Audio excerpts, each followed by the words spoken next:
I can't really remember when I last had any hope. And I certainly can't remember when anyone else did either.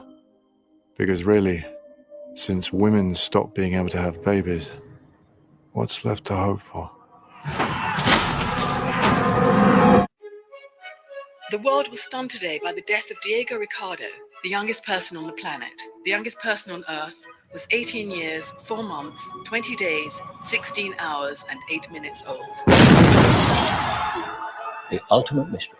Why are women infertile? Some say it's genetic experiments, pollution. Why do you think we can't make babies anymore? Doesn't matter. It's all over in 50 years. It's too late. Move along! Move along!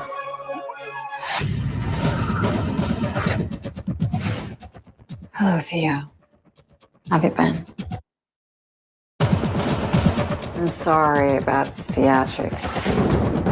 Police have been a pain lately. I haven't seen you for nearly 20 years. I need your help. Not for me, a girl. Need to get her to the coast, past security checkpoints. It's hard for me to look at you. He had your eyes. So why did you come to me? I trust you. Show him.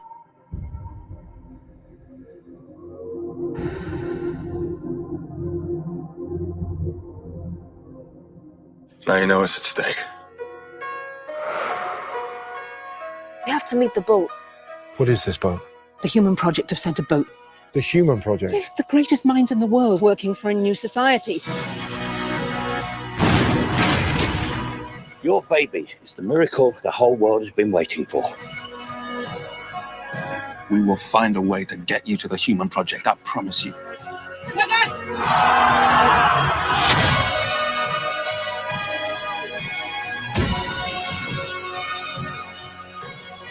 We're almost there, Clive. We're almost there.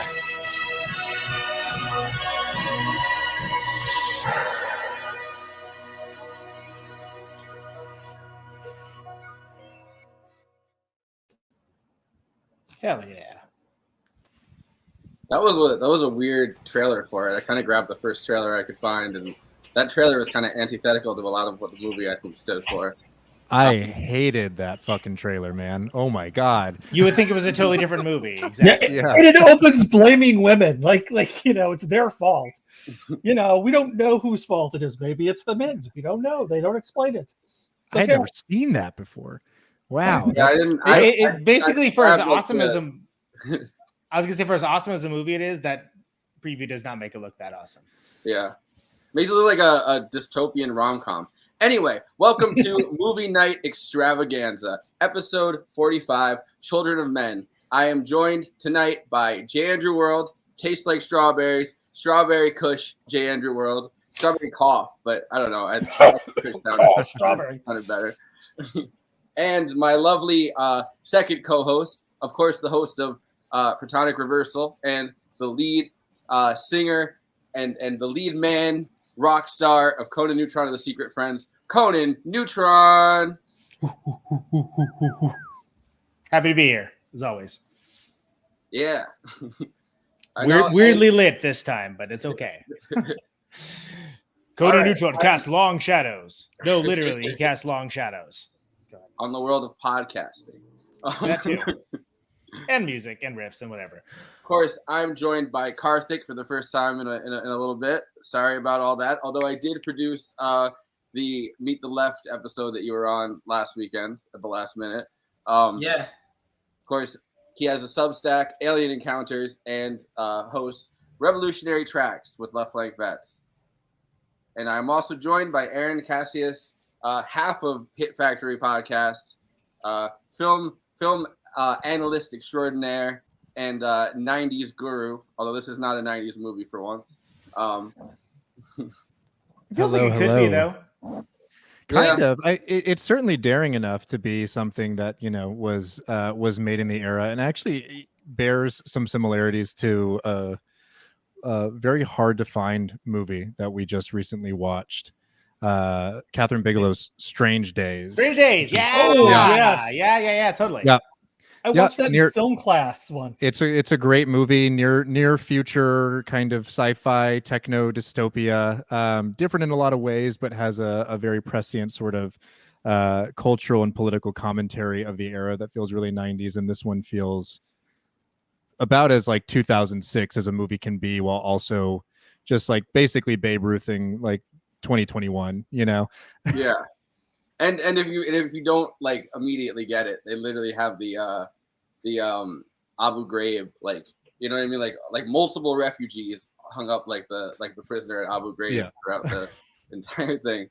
So I wanted to start with something a little bit different because I think our guest set is an interesting one tonight.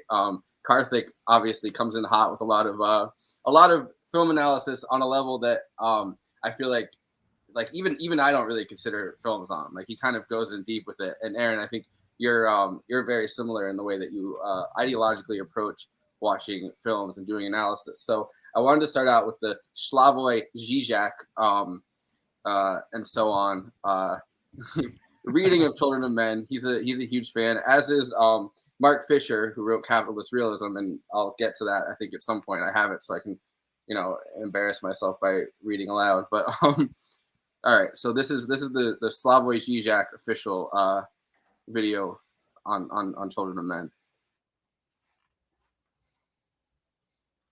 For me, Children of Men, I would say that the true focus of the film is there in the background, and it's crucial to leave it as a background.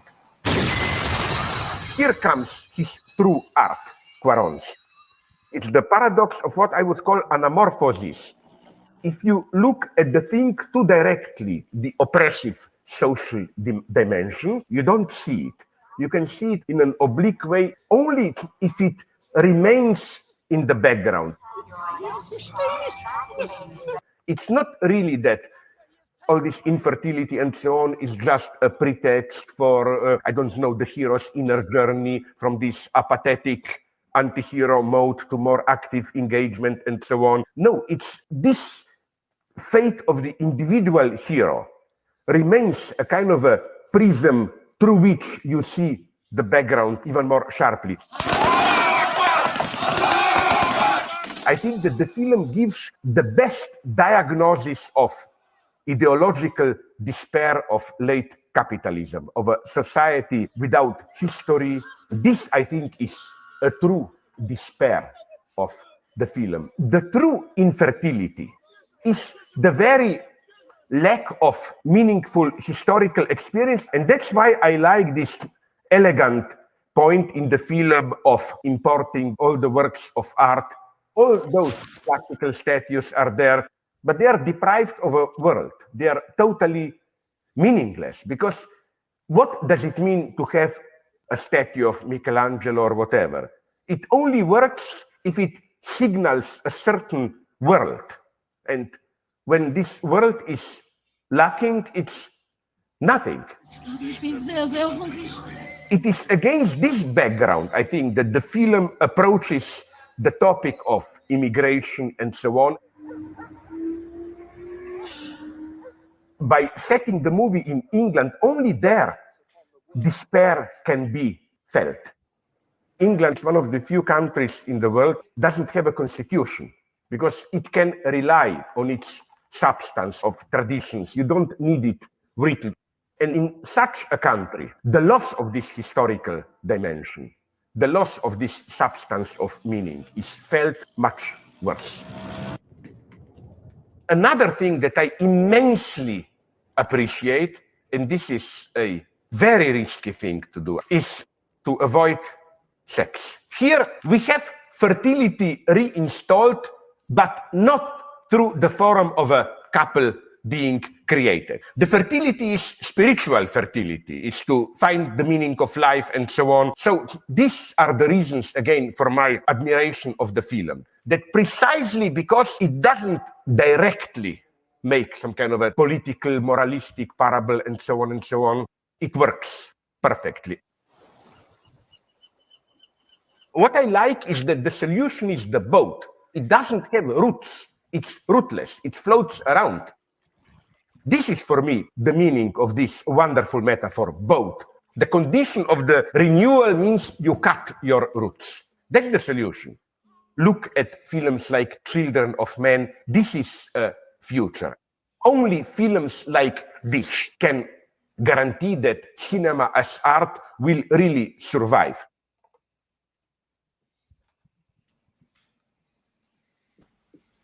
So yeah, a lot there. I didn't feel like breaking it down like point by point or something like that because I don't know, we'd just be here talking about Slavoj Zizek all night. But I liked that. I liked that. I like seeing Zizek excited by something. Number one, because you know he's a lifelong kind of pessimist, I'd say. But number two, like I think that reading of it is really good, and he kind of I mean, I don't know if it's post film coming out and being analyzed, but Alfonso Cuarón, the director, seems to kind of mirror a lot of his points when he talks about the film in a lot of different lectures, which I have clips of him for later on if we touch on certain things. I kind of have a few that I cut because he seems to have actually showed this film a lot lately, which is I think when it first came out, he didn't really know what to do with it, like in the sense of, you know, it's kind of a he had a lot of the same like conversations about it. Like he would go on you know, Universal would be kind of distributing it. He would have these media appearances. He'd kind of, you know, say, oh, well, it's a chase film. It's this, it's that. But as time's kind of gone on, he's kind of, his analysis seems to have gotten a lot deeper of his own film, which is kind of, it's interesting to see. But Karthik and Aaron, either one of you, any thoughts on that whole entanglement of Zizek? Go for it, Karthik. Okay, cool. I mean, like I was gonna, I don't know if it would be appropriate to start with me because I would probably go in the opposite direction a little bit because I think I have never like disagreed with Zizek this much. I think because all the 3 points that he made, I feel like he is reading it almost naively in the opposite direction. First, he was talking about how the politics left in the background and like alienating the viewer and alienating the protagonist from the actual experience of the society in which they're living is like something that he admires, and he says it has to be left that way. And to me, that kind of like actually strikes me as like a sort of pessimistic way of looking at it, in a way kind of like almost neutering the politics of the movie in saying that the individual protagonist or the group of protagonists cannot really meaningfully engage with the world in which they're living, which is kind of like a very pessimistic outlook. And the second, like I also kind of like I think disagree with the whole sort of sexless kind of conception of fertility and the rebirth also having no sex involved and kind of like having a spiritual form of like, you know, rebirth and whatnot, which I think is like kind of a problem. Also because I think Zizek is like the person who should probably, you know, depart from this the most, because it is a very, I mean, there is another in Pervert's Guide to Cinema, there's this place where he talks about how sex is like a repetitive motion. It doesn't really have meaning inherently of its own. And in a kind of way, life itself is like that. In a way, it's unremarkable. And regardless of the hellscape of the infertility and all of that the film kind of like portrays, I couldn't help but like keep thinking of how kind of, you know, in a way like it's unrealistic, but also it's kind of like, I don't know. I think that I kind of don't buy the idea that like it's some kind of divine birth, and the movie also kind of like is very tongue in cheek about it. Like the scene where she reveals that like she's pregnant, he says Jesus Christ, and like she also says like who's the father, and she says like I'm a virgin, and it's kind of like haha about the whole divine conception, immaculate conception, and whatnot. And the third thing I also disagree with is the fact that like trying to say that it's not that, right? Like it's trying to neutralize. Yeah, it by kind of joking but at the about it, being like, look, I feel like Zizek is kind of I feel like Zizek is kind of alluding to the fact that it is a spiritual kind of birth, when the movie itself is like kind of slightly laughing it off, which is another place where I thought that like I don't know, he's kind of like reading a little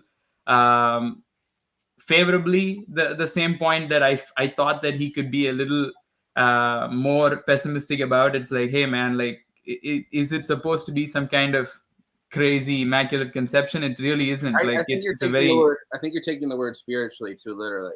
I don't think he means spiritually as in religious. I think he means spiritually as in like the humanistic urge to find a purpose and our drive to kind of continue the future. But I think that's precisely the point, though. It is not supposed to be a remarkable event, even in a world as like devoid of fertility and conception as this. Like it's really an unremarkable event at the end of the day. Like it's something that everybody goes through, and it's kind of like, we'll get to it I guess like a little later, because this I think touches on the point of the individual exceptionalism thing, which the whole movie seems to be about that, and like that's what makes it more of a kind of Terrence Malick biblical tale rather than like something that is more political in nature. And I think that like it's reconciling and resigning itself to be that sort of movie. And like the last thing that I would say is that like the scene where he talks about how art really doesn't have any purpose in a kind of disembodied form, where it's like depicted in this opulent dude's house where like the David statue doesn't have a leg or something, and it's just like propped up in this weird angle, and like Guernica is hanging. It's like cool that we also have Guernica as the backdrop. I think that like in a weird way, I feel I kind of see Alfonso Cuarón's politics as like similar to the politics of that guy, in that like there's a scene where he says like, how are you able to carry on like this when the world is the way it is? And it's like, I try not to think about it. And I feel like that's kind of how he's also kind of carrying himself forward in the, I don't know, I kind of had a very pessimistic view of this movie, which I surprisingly was very different from. I don't agree with most of that. I don't agree with any of it. So that's great. I don't either, Karthik, but I do like what you're bringing up here. It's interesting. I'm with everybody else, Karthik. We're gonna fire you. It's been nice having you on. I really have appreciated you, but you've gone too far today. No, Karthik's gonna appear in the next episode as a piece of Guernica. It's gonna be I mean Karthika. It's a bold stance, I'll give you that. I mean, it's all fair, like, I mean, like absent the creator's intention, like I think it is a particular reading of it, but I think I do side with Zizek specifically in terms of like his example of backgrounding the political economy of the movie, right? I think that it actually managed to do something pretty profound in terms of like cinematic storytelling. At the end of the day, this is still a movie, right? Like it is not, it might be political cinema in some sense, but it is also like a masterfully crafted, deeply like entertaining movie, despite its sort of like pessimism and hopelessness and like the vividness of its world building. It is still a movie. And wait, it's not a BBC documentary? No, it's totally right. Wrong. Yeah, I just assumed nobody in England was fucking. And they're like, it's not hypernormalization. You know what I mean? Like, so this is one of those things where like we follow a set of characters, we see what they do, we create an aesthetic and watch this story that has a beginning, a middle, and an end with a goal in mind, with some level of catharsis and sort of like dynamicism on behalf of the character. He goes from largely detached and kind of in that same position as Danny Houston's character, right? Like I just don't think about it, to a more active role like he used to have in his younger days of his like idealism and his political activism. But what it does is oftentimes leaves the perspective of Theo. a movie that is largely like subjective and still third person, but largely subjective and constantly focalized on Key, on Julian, on Luke, on Theo, often wanders away from them. And when it does, it breaks the subjectivity of its subjects, you know, and makes us and forces us to like comprehend and to see the reality of the world, even when Theo's detached from it, even without him buying into it, even with him being either blind or unfocused from it. It manages to, or not even blind, but just numb to it. Right, exactly, numb to it. And I think that like the point is to see a character that feels numb to it while also not engaging in that same apathy as a viewer. We often are removed from it and forced to look at it, right? Like that. I mean, I think specifically of that moment when they're in Bexhill, because I can see Guernica right behind me right now in the background, you know, that the mother holding her like dead son. And we see that in Guernica. It's also like a direct quotation of La Pietà, which Danny Huston also quotes as something that got like smashed up. You know, like he's referencing these sort of like artistic moments, but he's also forcing us to like see the suffering of real people, you know, the people not involved and not the focal point of the movie. And the line, I mean, the one of the profound lines in the movie, I mean, there's a lot of them, but like one of them is when Julian and when Julian and Theo are sitting in the bus and she says, you know, you're not the only one in the world who suffered. And I think that we're kind of viewing Theo and Key and the baby obviously as these almost symbolic vehicles, right? Like they're not. We kind of can project, like if we're feeling pessimistic about things, we can kind of project pessimism probably more than it was intended to be there. If we're feeling optimistic about things, we can kind of or like hopeful about things, we can kind of project that onto it, because in some ways they're almost blank canvases. It doesn't feel like we know a huge deal about Theo by the end of the movie. In fact, you know, the background of the movie, I think, is much more interesting than anything going on in the foreground. There's things going on at all points that they make sure to show you, you know, whether it's, you know, on the radio, whether it's on TV, whether it's going on in front of him. Theo is kind of blank, and we can kind of project our own sense of political engagement onto him.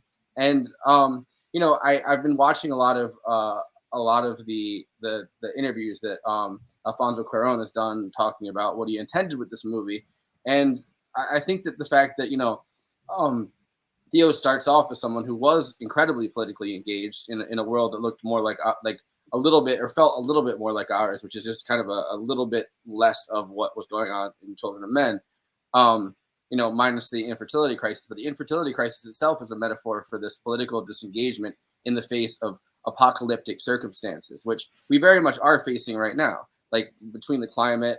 I mean, I think Alfonso Cuarón focuses a lot on you know, immigration and refugees and that whole side of things, because I mean he's very specifically, I mean, he's, you know, he was born in Mexico City. He's a Mexican director, so I think that that's something that travels to the forefront of his mind. But just multiple kind of life-ending crises. You know what I mean? Like in the beginning, even it says like rationing water will save lives. Like, you know what I mean? Like there's all these things that kind of pop out to you when you're watching the background of the movie, that it feels like kind of Theo's political disengagement is us as an audience, right? Like we've disengaged from all of these crises. They've been, as Zizek says, and as Mark Fisher says later, I'll read like passages from Capitalist Realism where he talks about it in the very beginning, talking about like the normalization of crisis, just in general. The fact that, you know, there's this crisis happening, and we've normalized it in our minds to the point where we're kind of in this state of permanent crisis.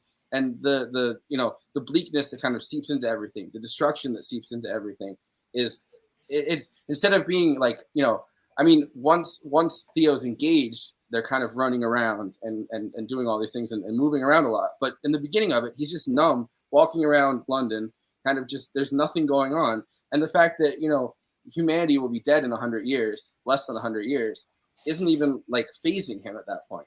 And that's kind of us as an audience, I think, going into this movie and realizing that like the fact that it's prescient has to do with the fact that it's kind of supposed to be a wake-up call. I don't think that necessarily I have the same politics as Alfonso Cuarón. Like, you know, his stance towards, I mean, Karthik and I talked about this for a while, but his stance towards like violent revolution, I think, is a little bit different than what I think would take to like, you know, shake up the entire world. But like, it is still kind of this hope as a like this messianic hope, I think, as a vehicle for political engagement finally, or you know, just any kind of emotion besides apathy.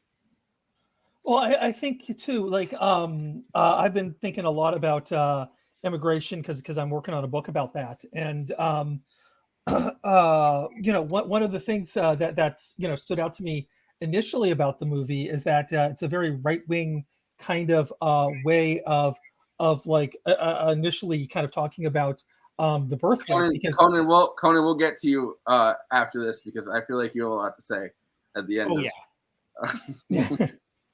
But no, just kind of jumping off that, there's a lot of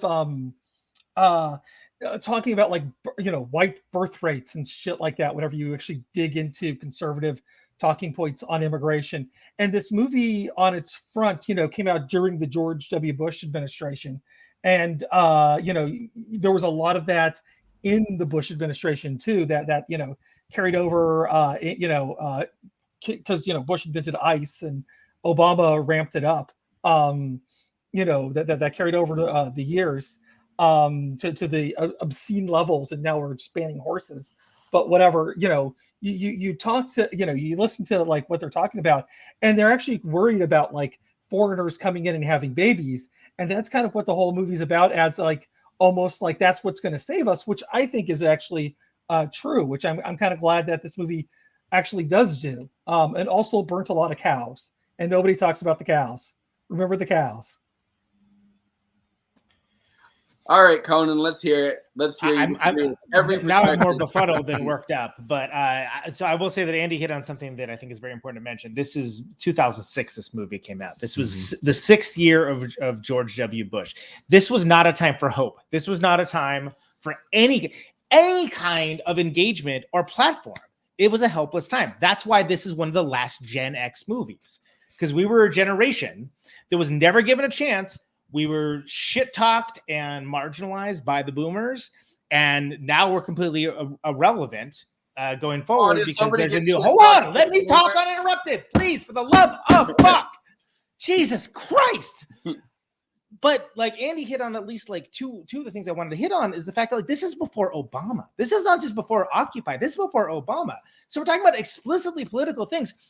Air America was new when this movie came out. So everyone's looking at it as like a modern context. And it's easy to because like the apocalyptic framework of like, hey, we're fucked as like an entire society and everything's going down a toilet. It feels very real. Like when you're like, hey, this is 2027. This doesn't seem like that much like sci-fi anymore, specifically, right? But if you want to understand why does it feel pessimistic, man, those are pessimistic times. You think it's pessimistic now? Look, at least you can doom scroll. At least you can be around other people that like are also feeling hopeless. That wasn't even a freaking possibility then. And the thing is, if you look at things exclusively with a modern construct, it's easy to get like ideas like, oh, well, it's vaguely right wing because of Euro-nationalistic anti-immigration policies. Which, by the way, talk about like, you think America has the market cornered on racism? No, it has always been way more explicit in Europe. Ich bin ein Ausländer.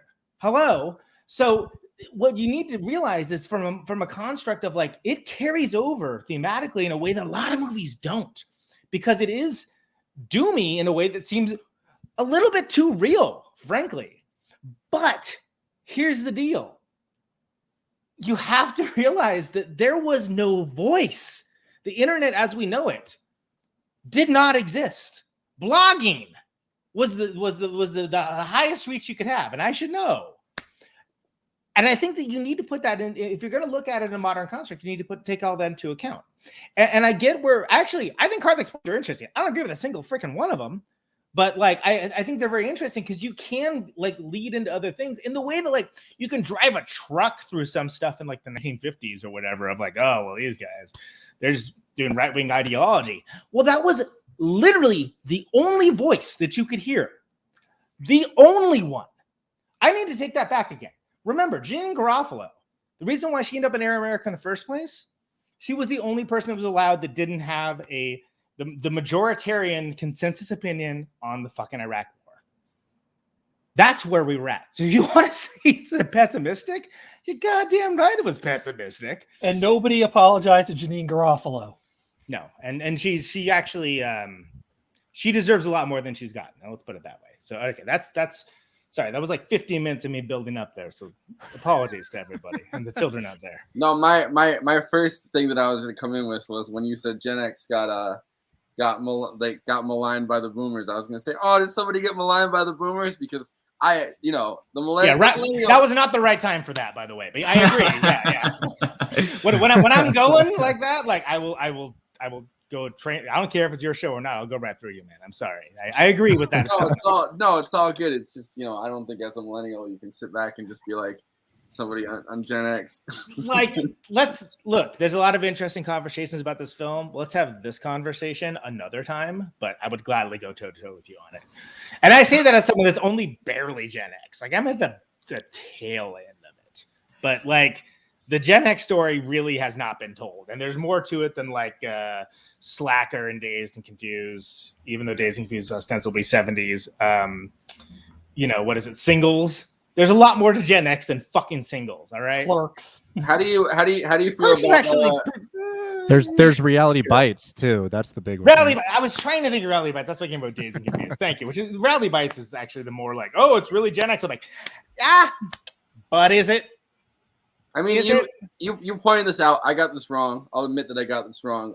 Michael Caine's character in this is supposed to be a retired Gen Xer. How do you think about how do you the tattoos? He's got the piercings, which is great because it's to see that depicted as him as an old man.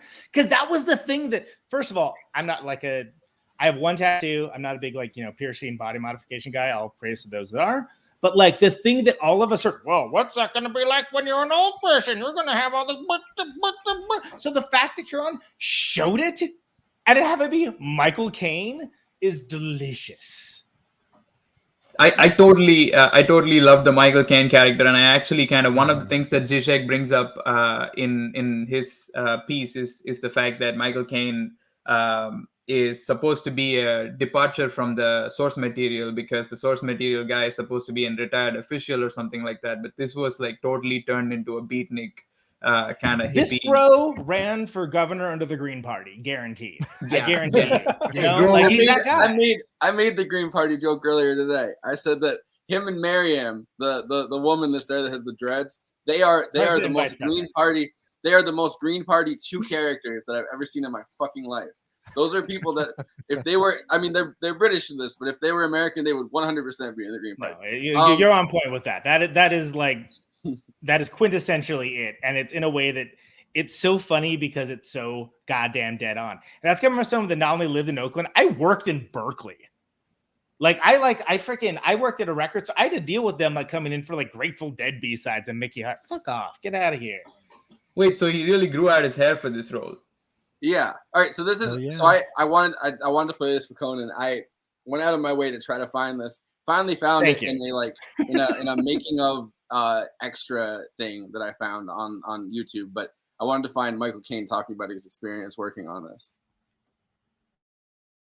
Jasper is a rebel against the system. It's a sort of more or less police state where and it's all very sad. I mean, the police hand out, the government hands out antidepressants in your rations. You get rations, and in case the antidepressants don't work, you get a free suicide kit if you want it. So that's how we're going to be in 2020. It's not all streamlined and everything. It's all gone really rotten. And I live in the woods, far away from everybody, growing my marijuana and living in the 60s and playing 60s music. And I refuse to come out until they bring me out. So I met Alfonso, and he was wonderful. He's a really great guy. He's a wonderful director, and it's a kind of part. I haven't done many of these. So, and I basically go to work for fun and profit now. You know, I got the profit sorted out, but I've got to get the fun, and this is fun.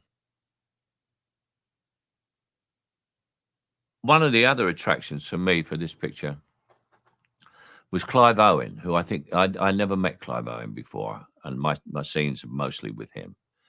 And I think he's a big comer for young British actors. I think he's wonderful, and I think he's going to be a big star. So I got on his bandwagon. It's a film I haven't seen before. You know how many films you see that you've seen them before? Most films you've seen them before, but they're done by different people in different ways. You've never seen this film before, so it'll be unique.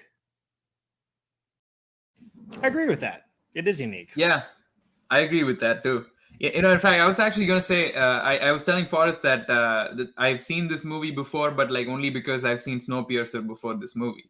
And like, I feel like the plot line of this movie and Snowpiercer are like literally the same with the minus the constraint of the train. Like if you just like put them together side by side, I feel like there's the plot development is kind of like pretty Doom much... Society, No Hope. Okay, all right, I can see where you're going. I actually felt kind of a Snowpiercer parallel, and then was like, am I overthinking this movie? And hearing Karthik earlier, like in a message, be like, or seeing Karthik be like, oh well, you know, I really feel like this is like Snowpiercer. I was like, oh, thank God, I'm not the only one that. I would never think. I mean, I see it now, but I would never think that personally. But that's because for me, this movie is on a different echelon to Snowpiercer, which I like a lot, by the way. But I think this movie hits. I think this movie does what it does more effectively than Snowpiercer, and I like Snowpiercer a lot, frankly. I think Snowpiercer is a lot more enjoyable to watch because, like, Children of Men's a bummer. Like, Yeah, it's a bummer movie. Yeah, it's not Dancer in the Dark bummer, but it's a drag. You know, I hate watching it because it is a bummer, but like it is fantastic, and occasionally I do still rewatch it. So, you know, it's not like I'm like, oh, I'm never gonna watch it. No, this is a fucking great movie, and y'all, you know, if you haven't seen it before, why are you watching us talk about it? You should be watching it yourself. Turn this off immediately and go watch it. And tell us what you think. Oh, there goes all our viewers. Hey, did you guys see that that news story about the suicide pods that are like legalized in Switzerland now? Yeah. Just like it happened right around the time that like Forrest was like setting the date for this and like, oh, we're going to talk about children of men. I you know, flipped it back on and was thinking about it. And I'm like, oh, that's Quietus. It's not quite the same, right? It's not like government issued you know, poison pills. In Canada but right now, though. They that's a broad-based question, Andy, but we right now in Canada it's snowing. It's amazing. No, the people are actually committing suicide legally through the state because of medical debt. Cool. Cool society we've got. Yeah, that makes sense, right? You guys got a little bit of medical debt. You know what? Yeah, I mean, you know, let's looking for a handout again. I mean, let's not like mock these people because like I listened to like this one woman's story who's like dealing with chronic pain, and when she's out of money, she's just like, I can't live. I can barely live now, even while I'm medicating this with a little bit of money I have left. So like these are horrible stories to hear. I'm not mocking. I'm not mocking Canadians living with medical debt. I'm just having a Conan moment here of yelling at you. The U.S. Fine. Everyone gets their time in the box. It's okay. Such a high percentage of people in the U.S. are dealing with severe medical debt that it's but like it is like and we have the same kind of reaction. Like when you run out of money, you die. Sometimes, or sometimes you can just get away with it. But like it's. Yeah, sorry. I'm like bringing. Dude, at one point it wasn't mine, but at one point we carried $60,000 in medical debt 1 year. So you don't have to talk to me about it. I get it, and it is real. But it's for me, it's gallows humor, man. I mean, like, what the Christ? What am I do? Just cry about it? We got to take action. I mean, this is the stuff that, I mean, to an extent, I think Zizek is hitting on that does feel really salient in the movie and that you do get a sense of. And I will echo that Snowpiercer is a fantastic movie and does deal with a similar kind of like world building, sort of like a society without like a past and a future, just kind of like endlessly existing until they die or re-perpetuating the same kind of like cycles of like systemic oppression. But yeah, I mean, just like there's like a fucking soot over this movie that like as soon as you put it on, like I just like there's just like a black center to it where I just feel so viscerally, that like that hopelessness, and it just like crushes you. It feels so oppressive. It feels so like just strangling, like you feel like garroted by the end of it. And like I don't know about you all, but like at the end of this movie, that scene where like the fighting stops for a brief moment and like the chorus rises and they walk the baby out of like the building in the middle of the penal colony, and everybody just stops and just like kind of glassy eyed and like teary like stares at this baby, this thing that they haven't seen in a generation. Like I always lose it. Like there are not a lot of movies I cried to. This is one at the end where it just like chokes me up every single time I see that part. No, listen, I agree with that, but they automatically undercut it, right? Like they walk away and then all of a sudden there's an explosion and they're back to fucking shooting the glass out of the fucking windows in the building, which I love that about it. I think that's Yeah, perfect. I think that's which is the part that I liked actually. It's far better than Robert Downey Jr. making a quip, I'm just saying, like, it feels like this transcendent moment. It feels like all of a sudden, like, let's say, like the military is working for the state and you have the fishes, right? And everyone's kind of blown away by the fact that there's a baby for the first time, and they're like blown away by it. And it's a beautiful moment. And it feels like you transcend out of the hopelessness for a brief moment.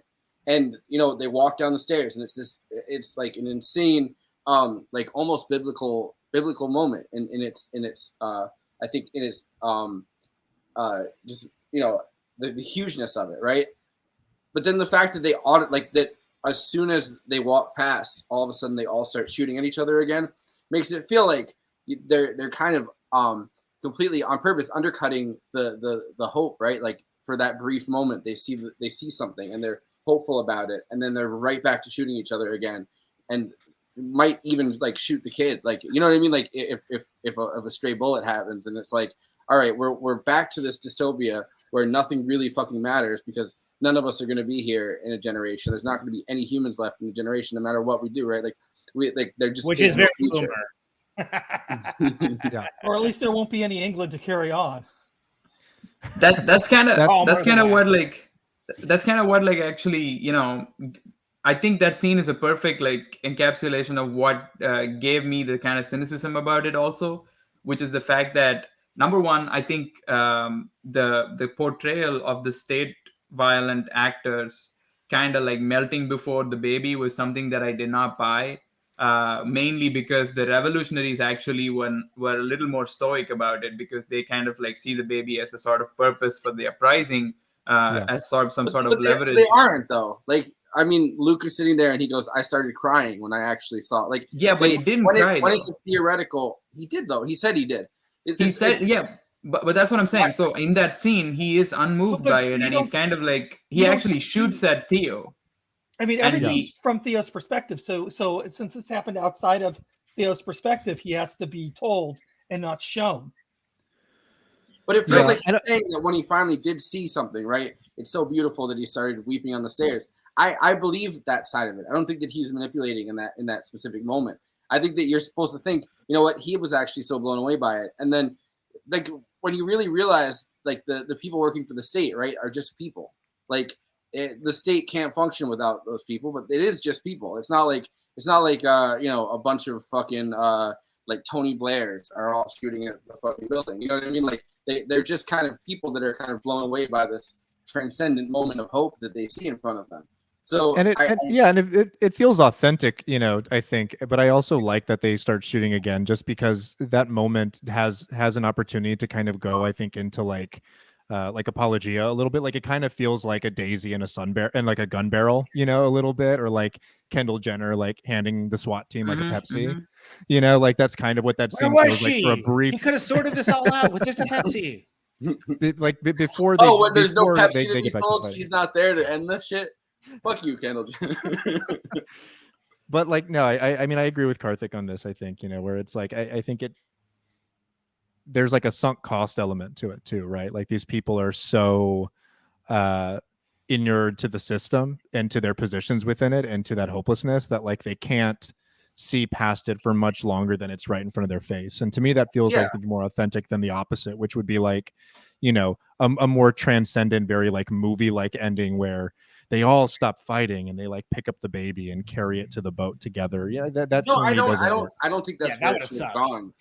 I don't think that's where it should have gone. I'm just saying that like the dystopic element of it, right? It's right, like it's almost like a light passes by their like eyes, and they all have to stop and look at it, and then all of a sudden it's just back to the way it was. It's like like, you know, like if it's like the stupid, like if Jesus came back today, would we even recognize him? Like, no. Like, What if God was one of us? Yeah, but like it is that kind of like Just you a know, slob like one of us. like that transcendent moment where it's like everyone is kind of awed by this, just to be like, oh well, I guess the shooting is starting again. This factionalism needs to start, and I think that there is like a transcendent hope to it, because they end up, you know, in the rowboat at the end, and you don't know. I mean, you have to kind of you can kind of fill it in with either optimism or pessimism. Like you could decide like, oh well, they don't make it to the boat, and then because it doesn't sure, yeah. and that's left to your own devices and your own thought process as to how that works out. But like, I like the fact that like even that is enough to like stop them from fighting each other,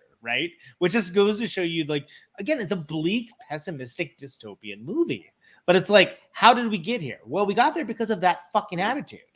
And the fact that like, and again, I get that like we're not supposed to like individualism because that apparently makes social justice impossible. But the fact of the matter is that without individual action, we can't have collective action put forward. And I think this is, if you're reading into that piece of it, I think where you could look at it and you could say like, you know, oh, well, whatever. This is just saying that like everything is screwed. This is like film noir, right? Like nothing good ever happens and nothing good ever will happen. But I don't see it that way. But again, it depends on how you look at the ending, right? The individualism, I think, is the kind of you kind of hit the nail on the head right there. I feel like you do need the individual action in order to lead to collective action, but I feel like the individual action in this case almost exclusively serves a counter-revolutionary purpose, because the individual actor is rescuing, and I was telling Forrest this like throughout.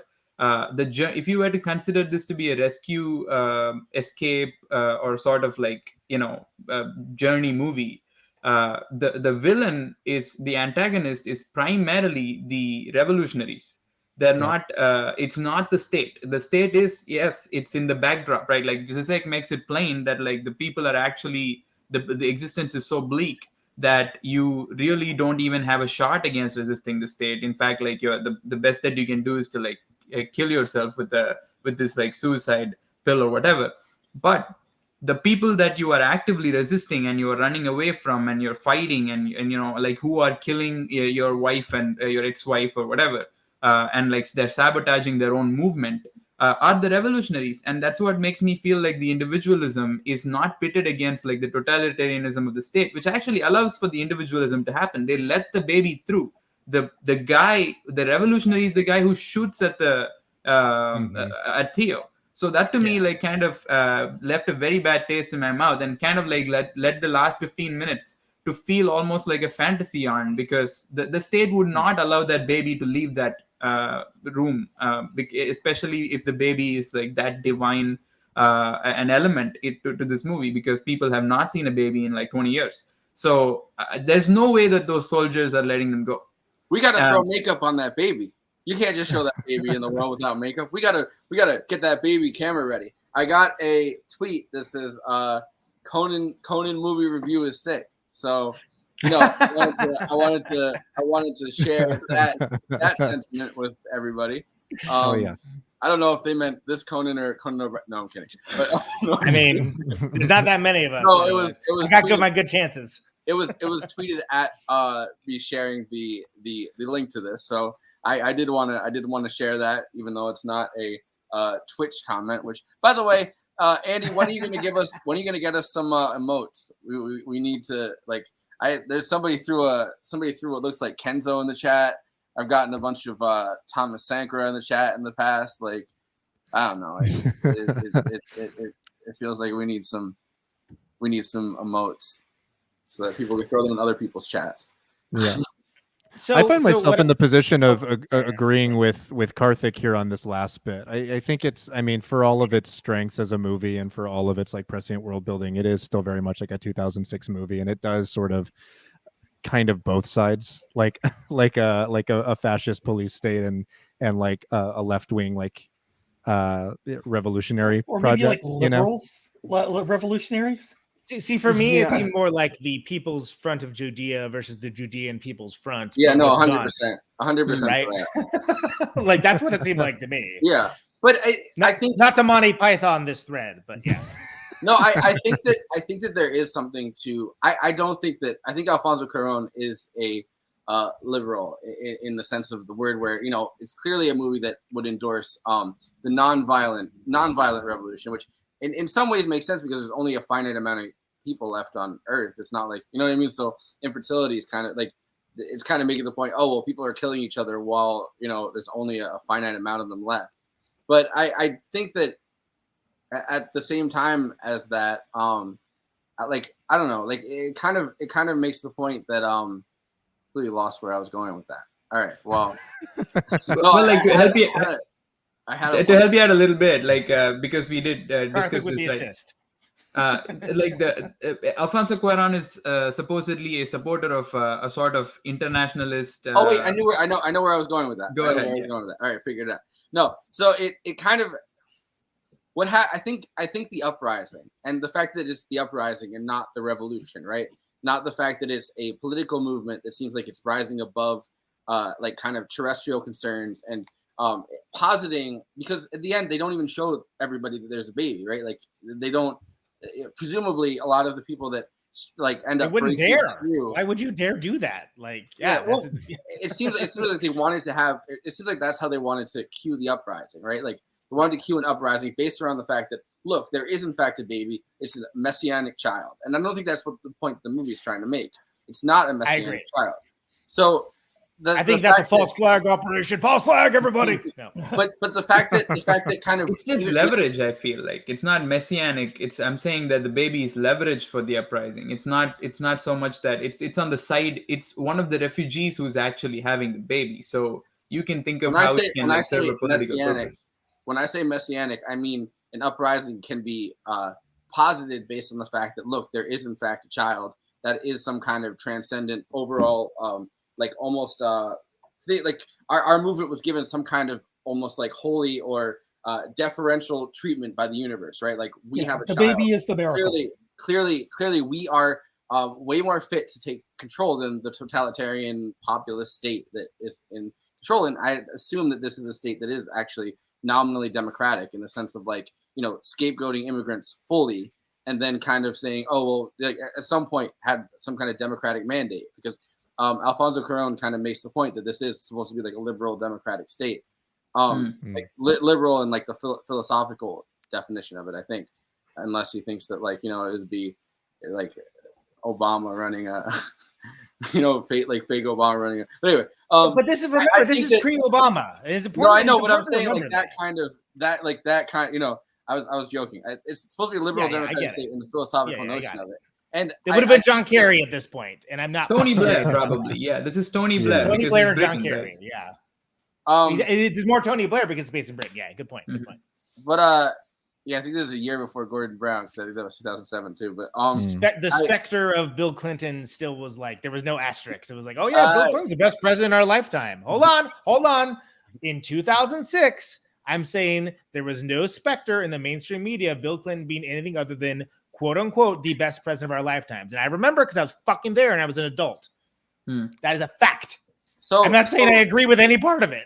I'm just saying that was the thing. There's some great clips. So the point that I was trying to make in this is I fucking lost it again. All right. Sorry, man. Sorry.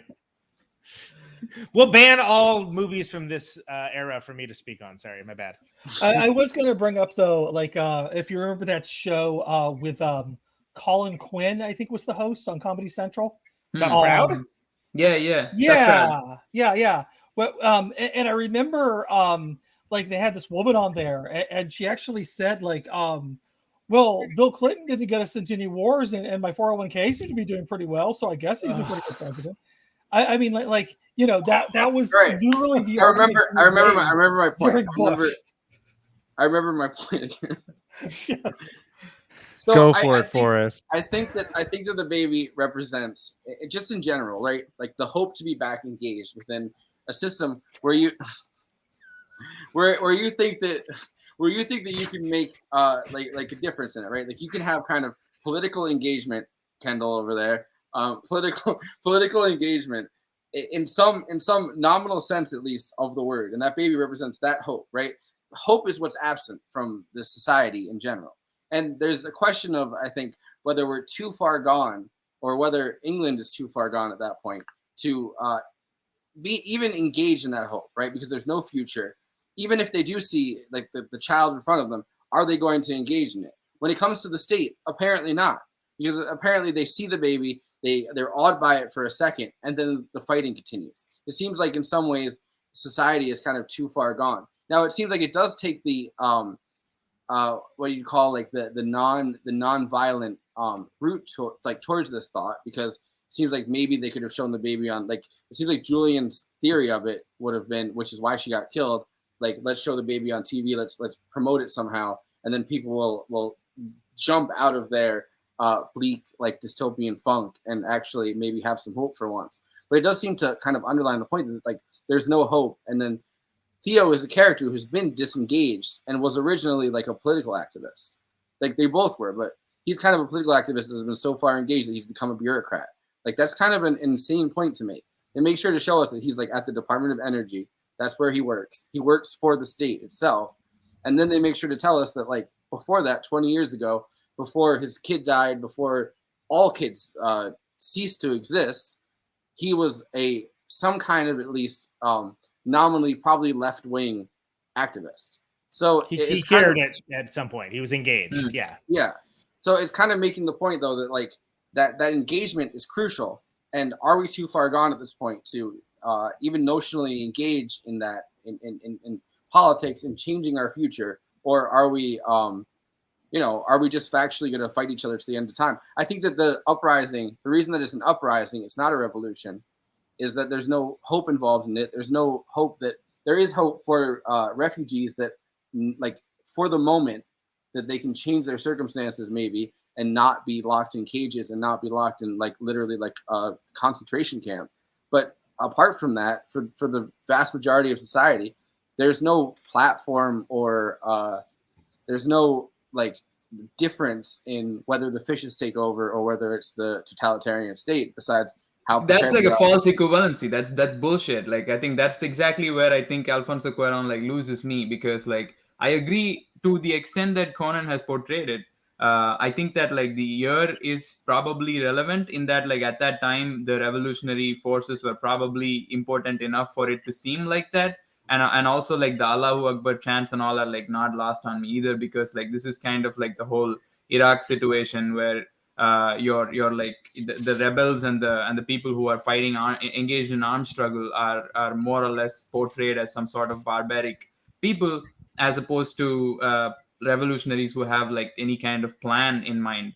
And I think here I kind of like agree with Andrew, the point that you made earlier about how the refugee child is kind of like the counter to a sort of bourgeois liberal impotence of like not being able to have children, if you were to treat the story figuratively. And that's kind of interesting, because in that case, then the revolutionary side actually has the upper hand in this case, I would argue, because in that case, then the uprising actually has a point, if we were to treat it metaphorically. Man, this is where like it becomes a little problematic for me, because then why then is this individual consistently only opposed to or like at odds with the revolution? Like he goes the uprising, Luke goes and kills this pacifist who has no, like he's defenseless. He's just like asking him to pull his finger so he can rip out a fart. Like that dude gets the one of my favorite squad. Scenes, by the way. Yeah, and like I mean, not the scene where he gets shot, but like he gets a firing squad, and I feel like that's kind of almost like a direct portrayal of who is called a tanky, and it's like I think there's a little bit of that element of why then, like, why should that why is there no sort of perspective from which, I mean, I get that we're getting it from Theo's perspective, and he's a bureaucrat and he used to be a former rebel and he's no longer rebellious, but at the same time there is no compassion or consideration for that perspective at all. Like, why are these people rising in arms against the state? Like, what is the optimism behind that, or what is the necessity behind that? And also, why do you only want to see them as like these saboteurs who killed this woman who actually had a noble intent of getting this child to safe hands and like actually saving humanity in a sort of way? It seems like a sort of that's where I feel like the liberalism or the individualism kind of served a more counter-revolutionary purpose, and that's why I feel like the uprising actually has more of a potential than is being that we would even believe to be, because it actually to go with Andrew's point, that's the side that actually can bear the child. So like in a way that feels to me as a sort of pessimism that's almost like politically forced on us. That didn't sit a little well with me, especially the killing of Michael Caine. I feel like that was kind of like I couldn't believe that they pulled the trigger on that. Like, and Luke was the guy. Like, I mean, yeah, why did they just smoke weed with him? Leave him alone, right? Yeah. I don't know. I mean, in this sense, I think that this is the part where like the literalism of like the actual premise of the movie kind of has to like take precedent over the allegory, where like if you think about it in terms of like the context of the film itself, there is sort of a fecklessness to the idea of armed revolution for the sake of like a transition of power in a futureless world. Not I mean, not that it's like completely unnecessary, like there is like an oppressive regime, like literally killing people and oppressing bodies and robbing people of their dignity and a right to like a good life for the rest of it. But no spaces for anyone. No spaces for anybody, right? But what I mean, like, in the context of the movie, I think it kind of asked the question of like what, like it doesn't even answer necessarily that this is like an opportunity for the future, right? Like it is a glimmer of hope, but at the end we don't see what happens with the tomorrow and with the human project, and we don't know, right? Like this could just be another baby Diego. This could just be, Dylan could just be the last baby born in a long line of like babies that are one-offs and we still can't conceive. So there's like a little glint of it, but I think that within like the world building and the framework of the movie itself, it is just showing like sort of the feebleness of and conceit of struggle within like a futureless world. And I like the ambiguity. I think the ambiguity is one of its strengths, because like Absolutely. We don't know that the revolutionaries on the right side, maybe they're the unite the right of 2027. We never really get like a real view into their actual, like what they're trying to accomplish. And for me, that's better, because I think all the things that Karthik's like was wanting to see, I think that's great. And I think that's another movie, and I would watch that movie. But I think that like it's very purposefully decided to tell this story and a guy that's like weaving in and out of all these things, almost like Frogger, just again to use it, I guess the most Gen X video game possible.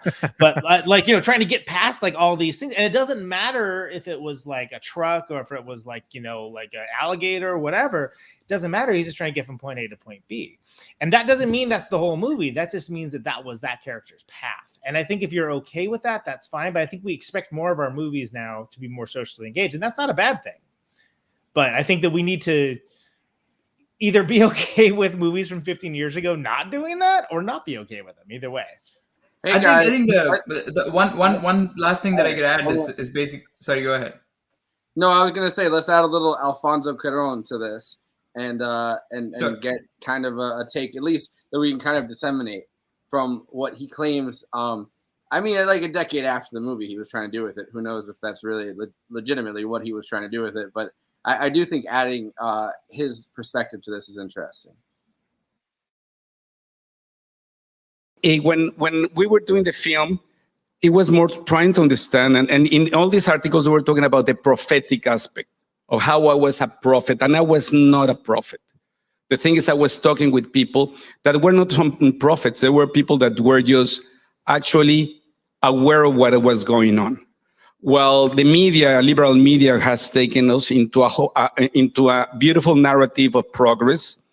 There were other people that were very concerned about what all of these different tendencies that were happening all around the world, and it was like 3 or 5. It was 7 years of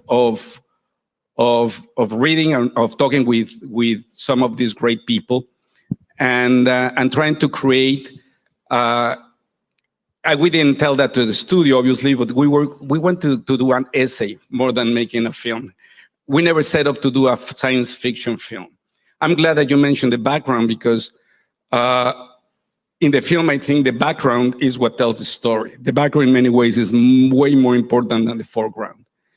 And we didn't want to do any explanation. We didn't need any exposition. We wanted to precisely for that. If you start with expositions about something, about why the world is the way it is, you turn it into a special event.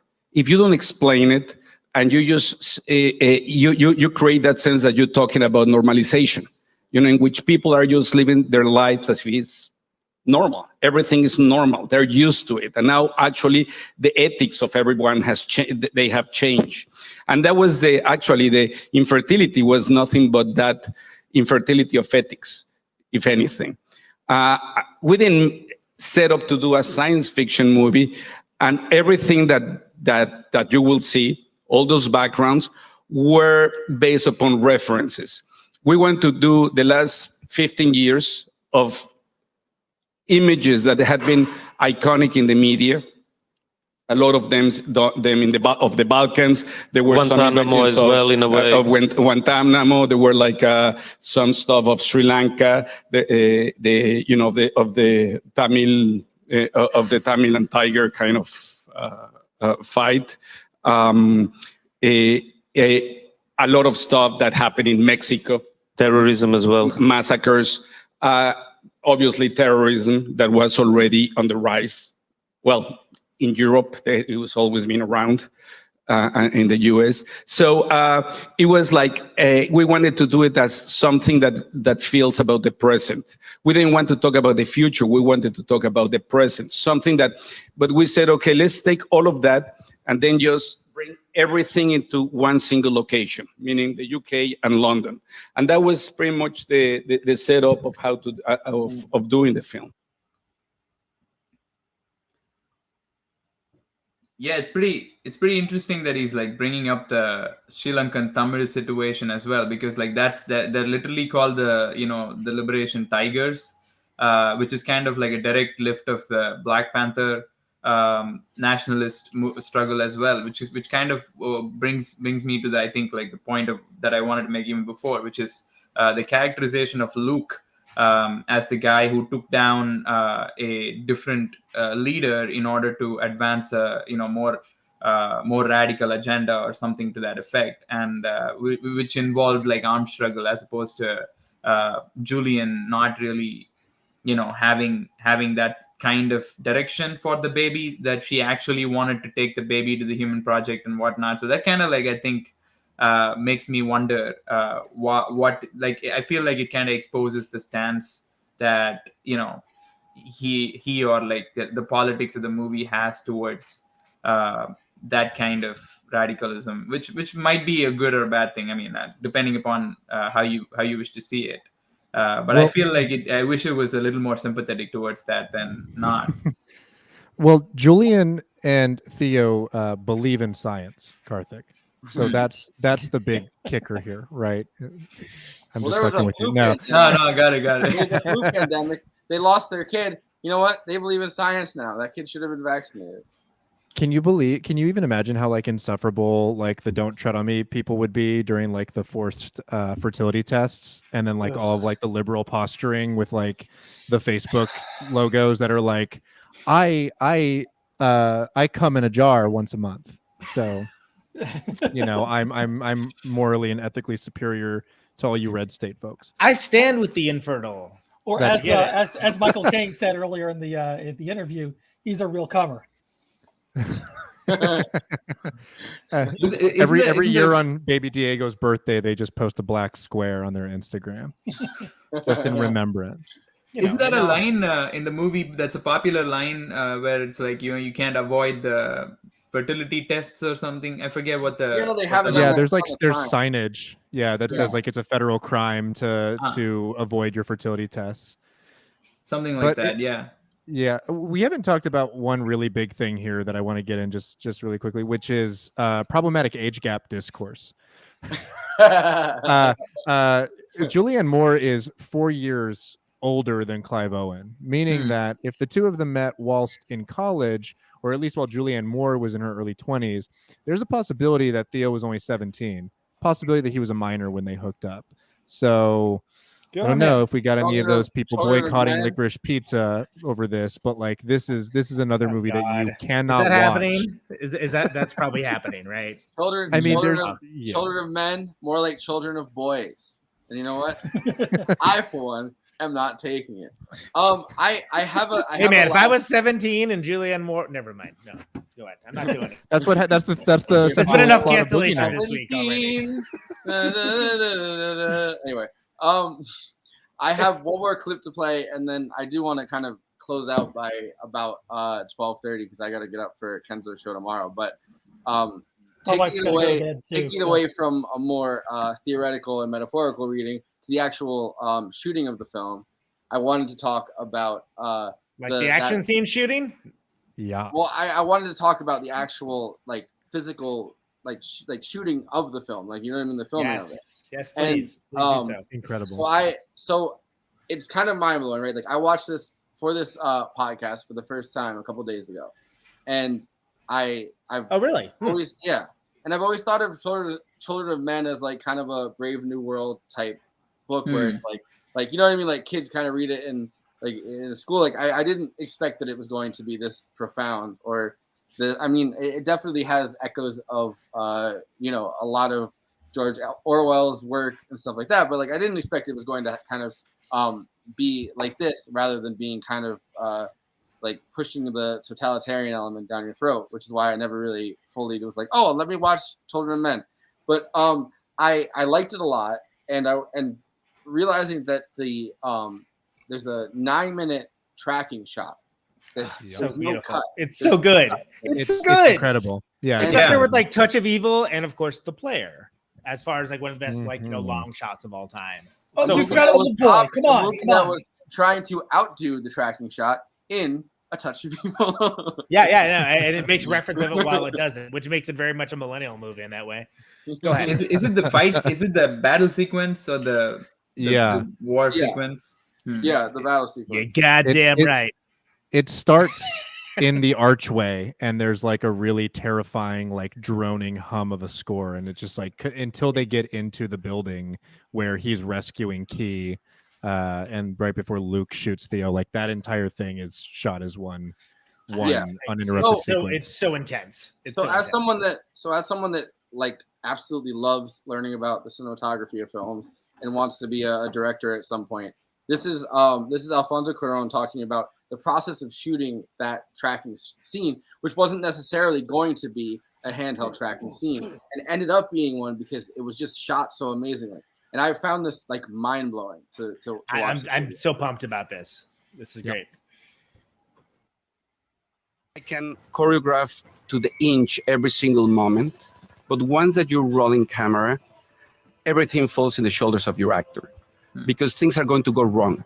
And it's how he reacts with things going wrong that create the moment of truthfulness. And there are so many elements. You have explosions, you have extras, you have stunts, you have tanks. So something is going to go out of sync. And it was all these cues were about when do you release the tank so arrives in the perfect moment and then explodes this entrance of this building in just the time that Clive Owen is about to enter the building. We prepped the shot like for 12 days and then we shot for 2 days, but there was only one take that was complete. That was the last chance I had to do that scene because we were losing the location and the sun was fading and suddenly blood spilling into the lens. That was completely not designed. Actually, in the moment in which the blood is spilling into the lens, I yelled cut. But there was an explosion, so nobody heard me. And I realized that if they had heard me and they have cut, I was not going to be able to shoot the scene. So I just let it go. And at the end of the scene, Clive Owen and Emmanuel Lubezki, cinematographer, they were so excited. And I said, yes, guys, but there was blood in the lens. And the two of them, they turned at me and said, but that was the miracle. And then I realized it was true. It was about embracing those accidents, embracing those things that I could have never designed originally. In the big action sequences, we will rehearse for a very long time before shooting because an awful lot of elements have to come together, and then Alfonso's been very brave and gone for it in a one take. So the shot is constantly developing, and there's an awful lot of action within it. But for you to feel like you're involved, Alfonso wants to keep the takes running as long as possible. You see it very much through Theo's perspective, and rather than being very sort of manipulative and showing you all the elements and cutting backwards and forwards, he's trying to get a very visceral feel, throw Theo into the middle of it all, see the chaos, feel the chaos around him. It was an amazing pressure for Clive because there was no one scene that he was not in. There was not one shot that he would just go and rest because we were doing a reverse where he was not in or whatever. He was in every single moment of the whole thing. I think Clive Owen's kind of wild underrated, frankly, by the way, as an actor. Oh, absolutely. Yes. Have you guys ever seen Croupier or Altman's Gosford Park? He's amazing. He's good. He's very versatile. I love The Driver. If you remember those, like I had a DSL in the in 1989 and in 2000 when those short films were coming out, and I was able to like watch them really quickly, as opposed to like downloading for hours the QuickTime video of Star Wars Episode 1: The Phantom Menace, and and then your reward is Star Wars Episode 1: The Phantom Menace. So. Yeah, but I got the DSL in time to watch the Driver series, and I think those are all on YouTube now. That was the Wong Kar-wai movie, right? Like that he was in, Clive Owen. Like the Driver movie, I think, was made by Wong Kar-wai. The Driver series were a bunch of short films by like A-list directors, say like John Frankenfurter, Tony Scott, Ang Lee, and a few others kind of filled in the whole thing. But they were a little hit or miss too. But they were like these small 15-minute films, and he basically played a proto version of what Jason Statham would play in the Transport. Yeah, he was totally the proto Jason Statham, and like honestly, like look at Shoot 'Em Up, which by the way, Shoot 'Em Up equals Bugs Bunny. Discuss. But actually, let's discuss that awesome thing. You know, I mean, like that was all me. That was distracting. I'm doing what I do. That was a 10-minute or a 9-minute tracking shot. Yeah, I mean, continues on for the and it's not the only tracking shot in the film, too. No, but it's definitely like you one have of that the car best one, which I am on awe of the car one. Yeah, I was gonna say that one. That one is actually my favorite of all of them, just because of the ingenuity of all of that. Like Jeremy Hawkeye just kind of like redid the scene in the show Hawkeye. So you know, if you're a fan of Jeremy Hawkeye. Nice. I mean, okay. it was a popular topic on this show, apparently. After I feel like brought to you by Jeremy Hawkeye, attorney at law. Yeah, go ahead. No, I mean that 9-minute shot is like perfect and incredible, and I love that they even like don't even bother to try to hide the seam in it. Like when they get to the stairwell and the camera pans up, you see the blood kind of disappear from the lens. But it just works perfectly. You barely even notice it. But I think I noticed that this time around too, and I was like, because after like researching that much of it, I was like, oh, like that's amazing. And then all of a sudden the blood dissipates, and it's like, guess they got a new. It could be a short film. It could be a short film in and of itself, and you'd be like, it's incredible. What is this? And like I said, not even my favorite, I think, sequence like that in the movie. I think the car one that Andy brought up is maybe my favorite just because of the ingenuity of it. So they actually like built a rig that came down through the sunroof and had like a pod on top that had a cam op and a driver. And that's actually what was driving the vehicle. Like they like, and so they had all of the actors in chairs that were like spring loaded that they could bend all the way back on, and choreographed it so that as the camera is turning around and spinning within the frame of the car, they had cues during their dialogue at which they would lean all the way back and lay basically flat as the camera swung over them and then come back up. And it's completely missing. Like it's seamless. You don't ever see it. There's like one moment where you kind of can see that the seat has a little bit more give than it should when someone shifts. But beyond that, like it's so perfectly choreographed and syncopated, and it's incredible to look at. I mean, like for me, Julianne Moore can do no wrong. And like if you're gonna take out if you're gonna take out Julianne Moore in a scene, and like you kind of want to make it palpable to the viewer that like that's happening, and I totally didn't expect it.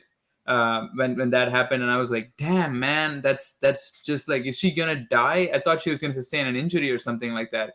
But that shot, it felt like you got shot. And it's also a guy that was with them when they pull Clive Owen's character into the room in the beginning. So it's not like it's like somebody she knows is actually pulling up next to her and then shooting her. Which you know, it has a massive emotional impact because of that too. Yeah, right? Because you're like, no, really. You know, I was gonna say, like, I mean, Christopher Nolan should probably watch this movie and take notes to like how to film action sequences. but like the I don't know if you guys watched Harry Potter and the Prisoner of Azkaban, in which like the Whomping Willow is like this weird tree that you know, it beats people up and stuff like that. And that tree, it's clearly a CGI tree. So when during the winter, there's a scene where it kind of like just, you know, it rustles in the wind and it just like shoots a bunch of like icicles at the camera, and like you actually, despite it being CGI, you get like spots of water on the camera as if to make the, you know, Alfonso Cuarón even there like makes the whole experience like real and palpable. And it's funny because I thought that's why, like, the blood in the tracking shot scene, I thought he deliberately did that to make it feel like you were a documentarian following the war action, which is kind of like, it was wild that it was coincidental. Talked into keeping it. He had to be talked into keeping it. How nuts is that? It's like that's why Chivo's there, man. Back. Yeah, I know, right? Yeah, totally. I mean, I dragged people to see this, man. Like, please come see this awesome movie with me again. And one of the reasons why is because I just wanted to see like what the reaction was for like this build up, and it gets to that shot. Like, it's to me, when you think of like the mechanics of shooting something and what you can do in a long shot, good fuck, for a happy accident. That's like a freaking, you know, lightning strike. That's incredible. And they only had one chance to do it because the building. One chance, because there's literally stuff exploding. Literally, not figuratively. Actual practical effects explosions going off. You can do that. Makes me think back to Tropic Thunder when you know, where he's like, stop, it still explodes. But I think that it's really, really fucking amazing, and it reminds me of literal like BBC footage in Adam Curtis's Hypernormalization. He brings out footage of you know, filmmakers that were literally on the ground in Iraq, in Afghanistan, like filmmakers who were kind of in the midst of this conflict, and all they really had was one of those handheld cameras. And I mean, Adam Curtis's whole thing is that he has access pretty much to the like BBC archives. So like whatever movie he makes has to be out of whatever is in the BBC archives. But there's a part in Hypernormalization where he uses footage of a filmmaker that's literally standing in the middle of a like sectarian conflict, and he's kind of describing it based on that footage. And this kind of guerrilla filmmaking reminded me of that. I mean, it's the only time I've really seen it in a fictional sense, because when we do any kind of militaristic filmmaking in the U.S., it's always like, you know, shot from such like a grandiose point, and like, you know, it has to be shot from like a drone, or, you know, really giving us this impact of how heroic the Americans are. In this movie, you're kind of getting it just as if somebody with a handheld camera, just running behind Clive Owens the whole time. And I've never really seen that accurately depicted in a movie, which makes it funny that, you know, they're kind of, in the beginning, I think they changed BBC to BCC or whatever. You know what I mean? Like, but it's still Battlestar Galactica, I would say, tried not as effectively with that effect, but they certainly did try to shoot it in a similar manner. Well, I mean, there's a lot of guerrilla or fake guerrilla filmmaking. I'm not saying. No. I just wanted to shout that out if anybody did want to check out, just for that kind of cinematography. I think it worked pretty well overall. You know, that do people not wait? I'm sorry. You're trying to big up the Battlestar Galactica remake? I feel like everyone saw that, right? I don't know. Forrest, I mean, it was brilliant. Like 6 when that came out. Oh, that's a good point. It's good. It's really good, Forrest, if you haven't seen It it. starts off so I have- amazing. I have- The last season's not my Yeah. favorite. Anyway, No, that whatever. first season was amazing. The second Best season, pilot of all time. Like the first episode. Yeah, it rocks. You know, believe it or not, I didn't like the pilot of that first episode of the I'm sorry. season. Yeah. You're right. I Yeah. wasn't thinking of the pilot. I was thinking of the first episode. Anyway, whatever. Yeah. Yes. We'll save it for the Battlestar Galactica fan fiction podcast. We'll do it. And shout out while we're talking about the cinematography and everything to like the actual like heart and soul of like why the film looks the way it does, which is Emmanuel Lubezki, Chivo. You know, yes. he's fucking God. It's so funny too because you know like there's like this cohort of sort of like new wave like Mexican filmmakers like Cuarón, like Iñárritu, like Del Toro, and Iñárritu like was working with Rodrigo Prieto for like most of his career up through Beautiful, and then jumps on with Lubezki for Birdman and like wins his best picture, you know, like and I mean that film definitely I think kind of hawks a lot of the sort of like aesthetic and energy that he brings to stuff like Children of Men for sure. Yeah, I think I was wondering like because they're talking about seamlessly edited. Sorry, we got to wrap up because everyone kind of has to go at 12:30. So I just wanted to before sorry, Are we gonna do the letterbox? Did I send this to you? I have letterbox reviews. We're gonna do these letterbox one-liners. Conan, cue it up, intro it. Letterboxd is a social media platform for lovers of film to discuss and review films amongst each other. It's a bottom-up democracy. You get all kinds of awesome things. You get all kinds of funny things. You get poignant, witty, hilarious, or just downright baffling things. And I tend to pull ones for each of the shows for the different movies we do that strike my fancy or I just think are like interesting discussion topics. And that's what we're going to do now. I don't think my mom is ever going to let me pick a movie again. See, it's funny to have that as one because I just watched this last night. Last night, my mom came down when I was watching this and watched it with me, and was like, "This was like one of the better movies you've chosen for this podcast." Or whatever. You know what I mean? Like, so she Did she enjoyed watch it. Buckaroo Banzai with you? Yes, and she didn't get it. I don't get it. That's a different strokes for different moms, I guess, huh? God, this was so bleak. Stoner Michael Caine made me cry. That's a fucking movie right there. You know what's really actually funny about this one? My old film professor posted something that was about Muppets Christmas Carol, where obviously Michael Caine played Scrooge. They were like, so it was like making fun of Michael Caine being like, like this is a Muppet movie, so just have fun, hang loose. And it was like, I'm gonna play this as serious as a car accident. But like this movie, I love that about him. Like that's me, man. It's funny that it came out like that. I saw that last night when I watched this, and it was like I just watched this movie, which is the exact opposite of that. Michael Caine is literally the like comic relief. Right. Not once does he get to enjoy a full cigarette. Poor chap.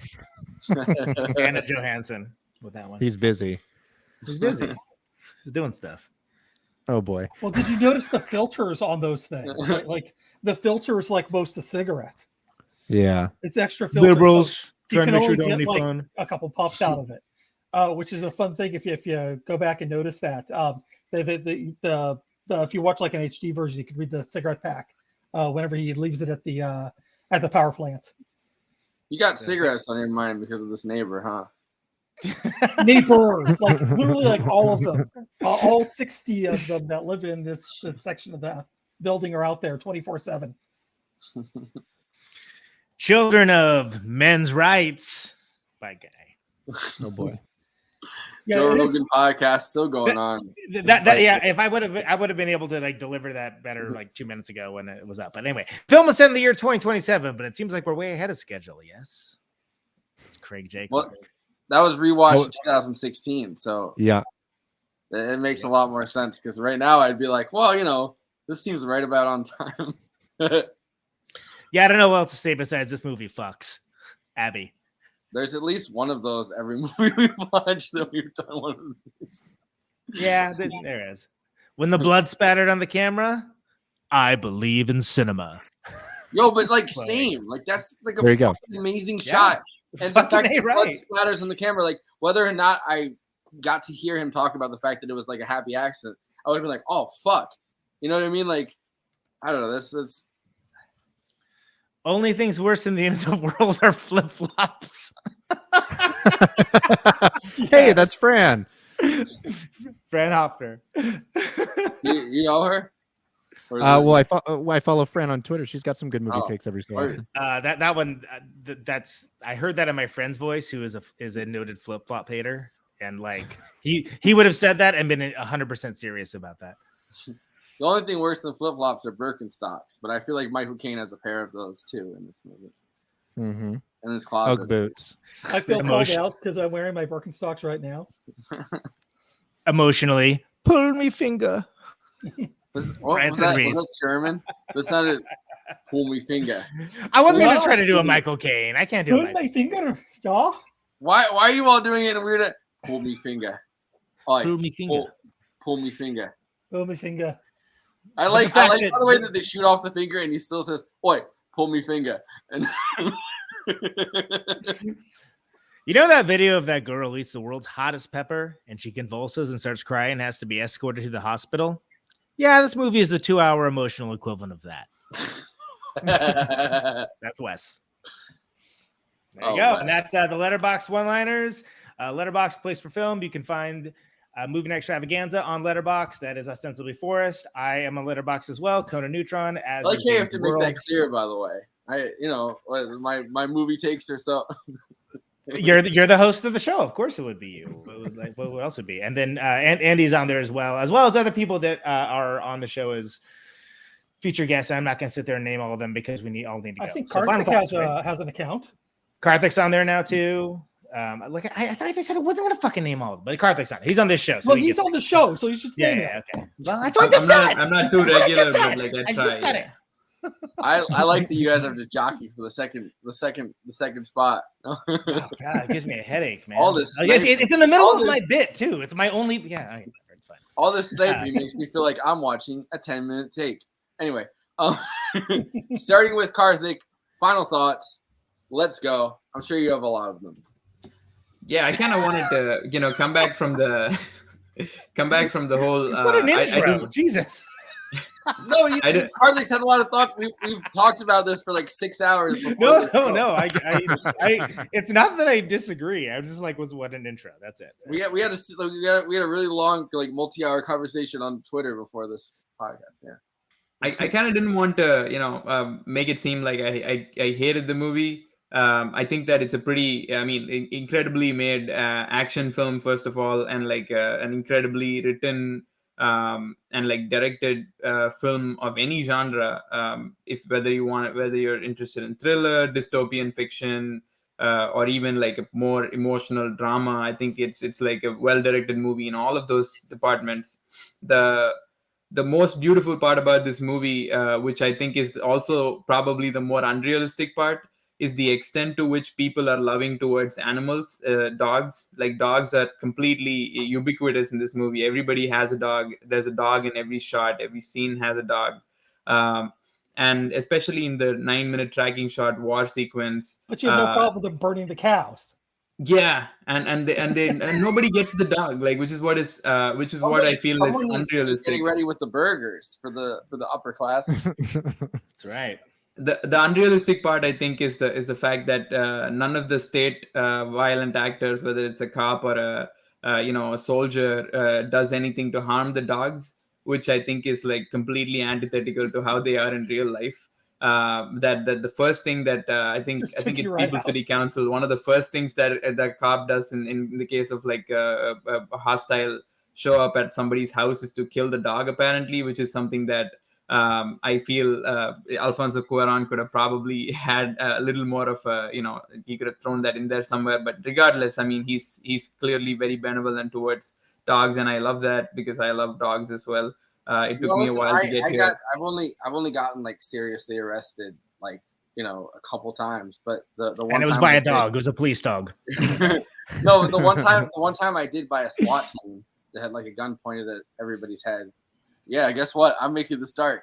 It was at my friend's house that they expected was like a major time drug dealer. Wasn't, just like to have like parties where people would just come to his house in like a suburban Newburgh, which is like a known as kind of a like ghetto city, whatever. But like, you know, so a SWAT team showed up to this dude's house and didn't find anything, and he had 2 fucking dogs, and they threw the dog out the door and like left the dogs outside. Someone had to go get his fucking dogs. So like the you know, I've seen how cops are with dogs. So yeah, I mean, like, but I love the fact that, and this is something that Roger Ebert also, I think, noted in his review, that Alfonso Cuarón wants to show that even in the middle of a war, somebody will like take a second to like make sure the dog's out of harm's way and things like that, which is like a beautiful thing to show in a movie, regardless of whether it's realistic or not. I think the part of the movie that like kind of didn't and still doesn't sit well with me is the extent to which the antagonist of the movie seems to be the actual the revolutionaries or the guys behind the uprising, far more than even the totalitarian actors, which, as Zizek points out, are more in the background, and the background tells the story in that like you really don't even have a relationship with your oppression, let alone being able to meaningfully struggle against it, which is a kind of, I feel like I get the contextual pessimism, especially with Iraq and Abu Ghraib and all of that going on. But at the same time, I wish that there was a little more compassion, at least for the nationalistic struggle and the uprisings that were taking place, in that like these characters were also like extremely self-serving and cynical, and Luke especially killing Michael Caine's character in that scene was like an act of cruelty for me that even I feel like the state did not inflict, which kind of, I guess, like was the one sour spot about this movie that made me come out of it feeling like, man, I definitely liked Snowpiercer more than this, regardless of how much better shot this was and like how much of a more operatic performance this movie is compared to Snowpiercer. I feel like the politics of Snowpiercer worked more for me than Children of Men, but I did feel like Children of Men is a pretty good movie regardless. All right, Children of Dogs, solid movie. How did I forget that one? I've seen her come up with clever names.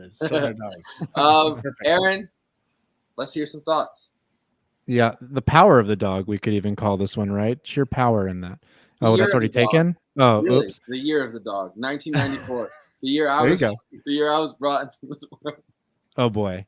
All right. I think we've covered a lot here. You know, it's I love this movie. I have watched it probably 10, 15 times. I will probably watch it 10, 15 more times in the next couple of years. It's unparalleled, I think, in the last like 15, 20 years in terms of just like a great science fiction film with like smart world building, good sorry, Karthik, pretty good politics overall, you know, like at least aware of and conscious of the sort of political climate of the era it was built in and what that would look like extended out 20, 25 years. Good performances, incredibly shot, amazing action. It succeeds on all fronts, really. It's a smart dystopian sci-fi that also looks good, and that is just like an hour and 50 minutes of just like briskly paced, interesting kind of thriller action for you. So one of my faves. And if you haven't seen it, I don't know why you're still here listening to us talk about it. Go watch it immediately. Have to say, you know what didn't succeed on all fronts? The Uprising. Anyway. Conan, let's hear him. Let's hear these thoughts. You know, I'm with Aaron. I've watched this movie, you know, like I said, at least a dozen times, and I've gotten so much more out of it over the years. But then also, just it hits just as hard as the first time every time. And for me, it's a true horror movie, and it's a true horror movie in the way that like it isn't like there's like a slasher coming out to get you or anything, but like it's a horrific scenario, and therefore it's the worst kind of science fiction / the best kind, that it's like incredibly plausible and a little bit too close to home, that kind of makes you go ha ha ha and laugh a little nervously. Well, it's just adding just adding the maximal amount of strain to our situation, right? Like it's not like it's creating some kind of dystopia in the sense of like, you know, inventing scenarios. It literally is just adding the maximal amount of tension to, you know. Well, it doesn't knock you over the head with the world building. You know, it doesn't do like Sorkin style walk and talk explainers. Everything you need is in the movie, you know, and I think that's amazing. It doesn't insult your intelligence in the process. And, you know, whether you're there for all of it or, you know, you'd like to see other parts explored, like it's very comfortable in the set that it puts itself in. And to have something like that and to have it be with such an incredible concept and so well acted, and as we've just gone into over and over again, so incredibly well shot. Just a really cool looking movie that, by the way, the long shot, the one with the blood spatter, basically will induce PTSD. I'm convinced of it. Like it's that intense and that good. And I adore this movie. And I also make reference to this movie a lot of times when I'm in groups and we're talking about, like it being the same people involved. Like, oh, well, we don't want to be, the children of men of the community radio station world, or the children of men of the organizational knocking on doors world. Like, for not bringing in new people. So I've actually used it as a cultural touchstone and reference because of that, because I think they're not being new people coming in and having stayed frozen ideas that are stuck in amber and just allowed to fester and never grow. That's not anything that I'm interested in. And it says a lot for me to put something like that in my lexicon. This movie's that impressive to me. I really dig it. I'm really glad we talked about it. And I thought this was very interesting, top to bottom, even when I didn't agree with all of it. And that's good, because it's that kind of movie. It sparks discussion, right? Hey, and that's I think for a music discussion. And I think purposely leaves kind of a blank canvas to do that. Exactly. Yeah. Andy, final thoughts. Yeah, I wanted to kind of, I was thinking a lot about Herschel Walia's book, Border and Rule. And I spent part of the time, I had a quote ready to go, which is kind of perfect to our conversation about why it was an uprising and not a revolution. But revolutions stretch our imagination and manifest our desires. Political is a purpose and a practice in between the utopic romanticization and the destabilizing fatalism, both which close the future of a process we generate. Our collective commitment is to revolutionary struggle, blossoming around us, ushering in a different world.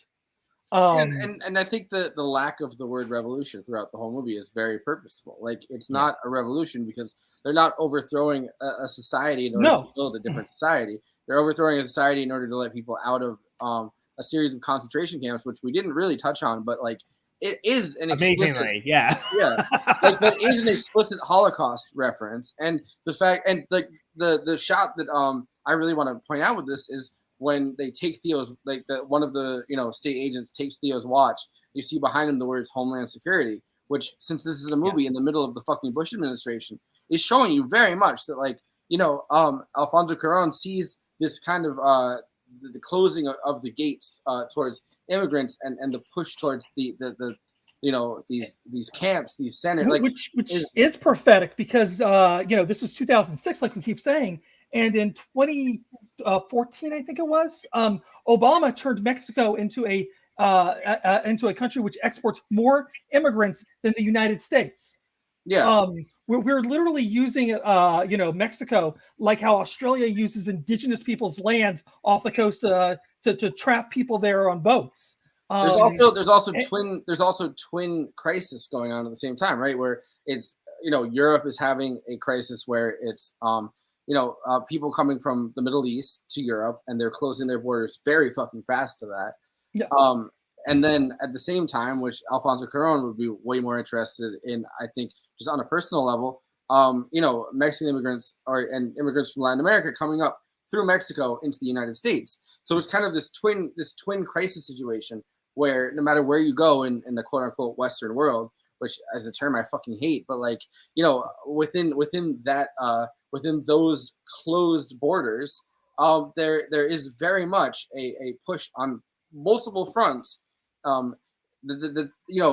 In a crisis where we're facing extinction, would be seen as something that's invading, and which is already now, but even more so. Let's say if you heightened all of the contradictions of our society, to the maximal level, and then all of a sudden, people started coming in from anywhere else that weren't from the country itself.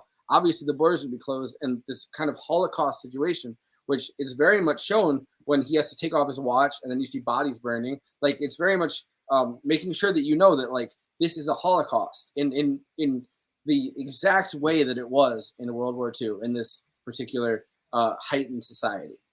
So I think that's incredibly important. And whether or not kind of at some points, like, I mean, London is kind of overtaken by, Middle Eastern immigrants in this. And I think depending on your politics, you can take different thoughts to that when they actually finally do push through the actual gates of Bexhill. But like, it is still like making the point vividly that, this contradiction where you dehumanize people is going to turn into a Holocaust.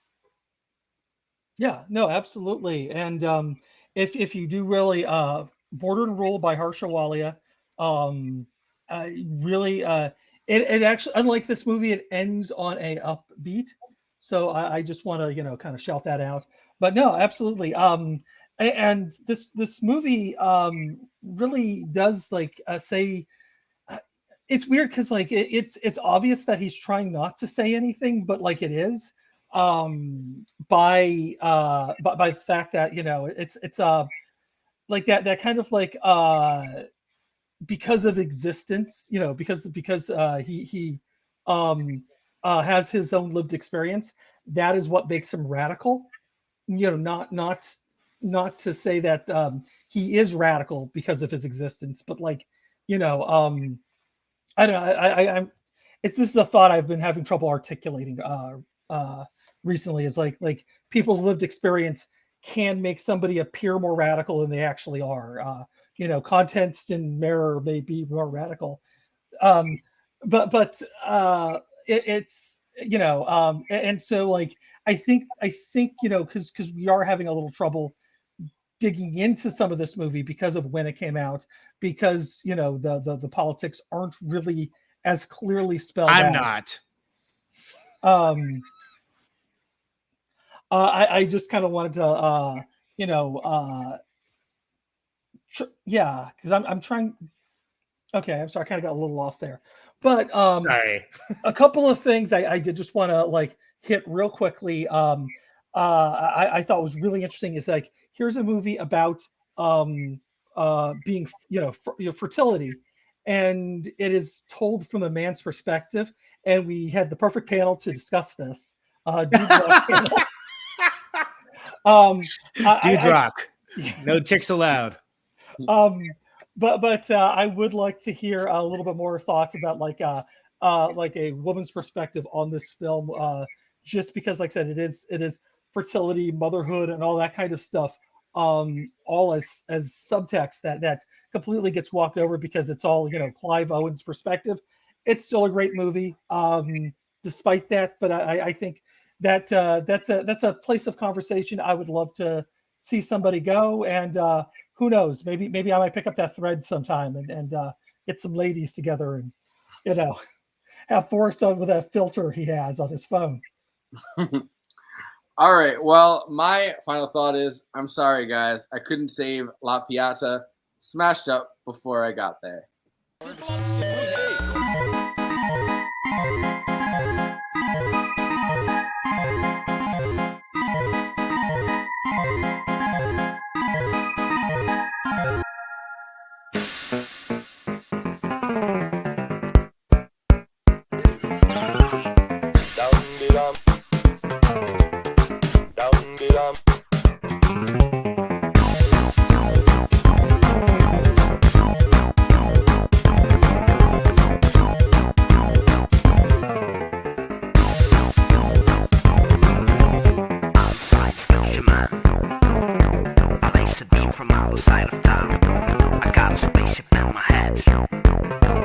And a ring on my toes.